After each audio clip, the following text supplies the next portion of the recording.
국힘, 불법 모금 뻔한 선동의 촛불행동. 법적 절차 돌입. 김호경 에디터. 국민의힘 측에서 윤석열 대통령 퇴진 집회를 매주 열고 있는 촛불행동을 상대로 기부금을 불법 모금했다. 1년 전 첫 집회 때보다 행사비가 최대 30배까지 늘었다는 의혹을 꺼내들었다. 이를 매일경제 등 친윤보수 매체들이 수상한 행사비 운운하며 그대로 받았었다. 그러나 촛불행동과 같은 사회단체는 애초에 기부금품법 적용 대상이 아닌데다 집회 참가자와 후원금 규모가 초기보다 대폭 늘었으니 행사 비용 역시 그에 비례해 증가한 것은 너무나도 당연의 실소를 자아내고 있다. 촛불행동이 온라인상에 투명하게 공개 중인 회계 자료를 토대로 이처럼 상시 기하에 선동을 하는 것은 여당 의혹 제기, 언론 보도, 어용단체 고발, 검경 수사 착수의 상투적 수법을 또 기획하고 있는 것으로 해석된다. 밑도 끝도 없는 폭로를 주도한 국민의힘 서범수 의원은 울산지방경찰청장, 경기북부청장, 경찰대학장 등을 지낸 고위 경찰 출신으로 지역구는 울산 울주군이다. 국민의힘이 진보적 시민사회단체 공격을 위해 지난달 29일 구성한 소위 시민단체 선진화 특위 소속이다. 대표적 친박인 같은 당 서병수 의원의 친동생이기도 하다. 촛불행동은 26일 성명을 내고 촛불 시민들의 후원을 단 한 푼도 허투루 쓰지 않는 촛불행동에 마치 무슨 불법과 부패라도 있는 듯 몰아 수사 대상으로 삼으려는 윤석열 일당의 술책이 드러나고 있다며 이는 촛불 시민들에 대한 명백한 모독이라고 규정했다.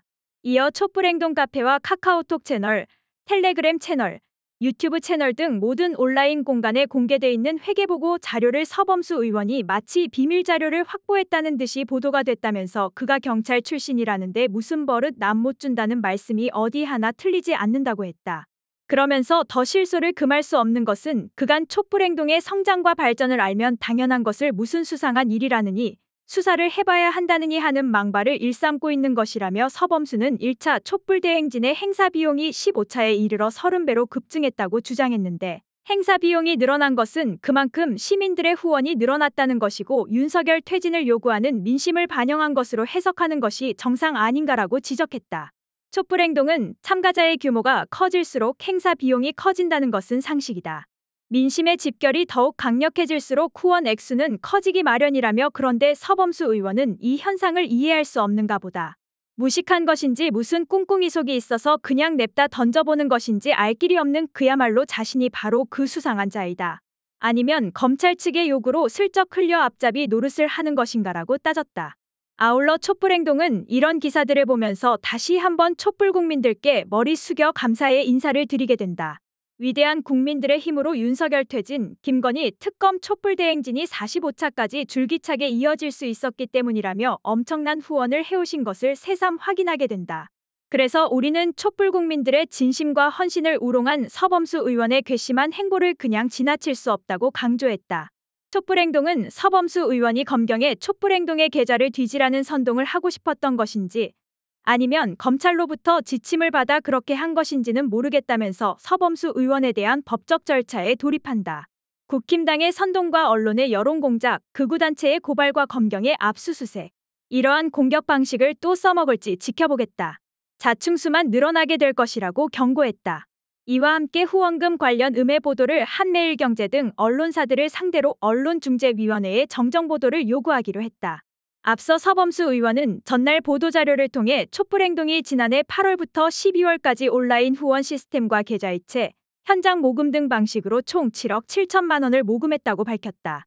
현행 기부금품의 모집 및 사용에 관한 법률에 따르면 연간 1,000만 원 이상의 기부금품을 모집할 경우 행정안전부 또는 지자체의 기부금품 모집단체로 등록해야 하는데 촛불행동은 이 같은 규정을 지키지 않았다는 게 서 의원 주장이다. 의원실 측은 불투명한 회계 처리와 기부금품 모집법 위반 사안에 대해 수사가 필요하다고 본심을 드러냈다.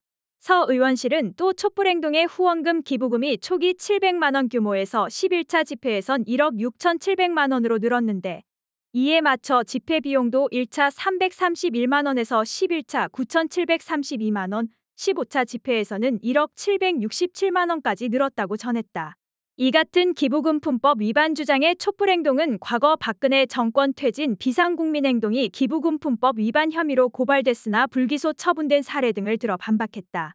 지난 2016년 12월 보수단체는 정부의 신고 절차를 밟지 않고 40억 원대 기부금을 불법 모금했다며 안진걸 참여연대 공동사무처장 등 퇴진행동 집행부를 서울중앙지검에 고발했지만 불기소 처분된 바 있다. 퇴진행동은 당시 기부금품법 적용 예외 대상인 사회단체 또는 친목단체로 정관에 따라 의결을 거쳐 진행됐고 투명하게 관리돼 문제 소지가 없었다. 기부금품법 제2조 1호는 법인 정당 사회단체 종친회 친목단체 등이 정관이나 규약에 따라 구성원으로부터 모은 금품의 경우 기부금품법 적용 대상에서 제외하고 있다. 또 대법원은 2016년 1월 온 오프라인 모금 활동을 통해 2억 3,200만 원을 불법 모금한 혐의로 기소된 이명박 탄핵을 위한 범국민운동본부 운영진에 대해 무죄를 선고한 원심을 확정하기도 했다. 당시 재판부는 정치 사회적 의견을 함께하는 사람들이 모여 일정한 조직체를 이룬 것으로 볼 수 있거나 최소한 친목 도모를 목적으로 하는 조직체로서의 실체를 갖추는 등 기부금품법 적용 대상에서 예외로 정하는 사회단체 또는 친목단체에 해당한다며 정관에 따라 운영위원회의 의결을 거쳐 모금을 전개한 것이므로 불법적인 기부금품의 모집에 해당되지 아니한다고 한 원심의 판단은 정당하다고 결론 내렸다.